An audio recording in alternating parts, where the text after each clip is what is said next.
Good morning সবাই, কেমন আছো সবাই? আশা করছি ভালো আছো, সুস্থ আছো। আমিও ভালো আছি। তো চলে এসেছি তোমাদের সাথে নতুন একটা ব্লগ ভিডিও নিয়ে। 28 আর 29 তারিখ আমার একটি ব্রাইডাল বুকিং ছিল, তো সেটারই তোড়জোড় করছিলাম। মানে সব কিছু জোগাড়যন্ত্র করে সব কিছু গুছিয়ে নিয়ে আমরা ঠিক টাইমিংয়ে বেরিয়ে পড়েছিলাম।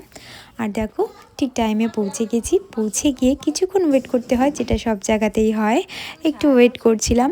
তো ব্রাইডেরও গায়ে হলুদ দিতে কারণে আমরা দেরি না করে ঝটপট করে তাকে রেডি করার জন্য তৈরি হচ্ছিলাম। তো এই শাড়িটা দেখো, আমি তাড়াতাড়ি করে ড্র্যাপিং করে নিয়েছিলাম। শাড়িটা পিন করে নেওয়ার পরে আমি ওকে শাড়িটা পরিয়ে দিয়েছি। তারপরে দেখো, আমাকে যে অ্যাসিস্ট করে ও হচ্ছে আগে হেয়ারটা একটু করে নিচ্ছিল। ওর হেয়ারে একটু প্রবলেম হয়ে গিয়েছিল, কারণ প্রচুর তেল ছিল ওর হেয়ারে। মানে এতটাই তেল ছিল যে বলার মতো না।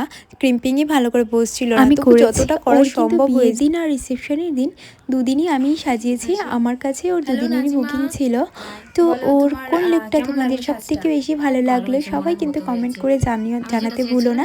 আর আমার ব্রাইডাল বুকিং অলরেডি শুরু হয়ে গেছে। তোমরা যারা বুকিং করতে চাইছো তারা ঝটপট কিন্তু আমার সাথে কন্ট্যাক্ট করতে পারো। এছাড়াও আমার কোর্স ডিটেলস সবই আমার কন্ট্যাক্ট নাম্বার দেওয়া থাকবে। তোমরা যারা কোর্স করতে চাইছো তারাও আমার সাথে কন্ট্যাক্ট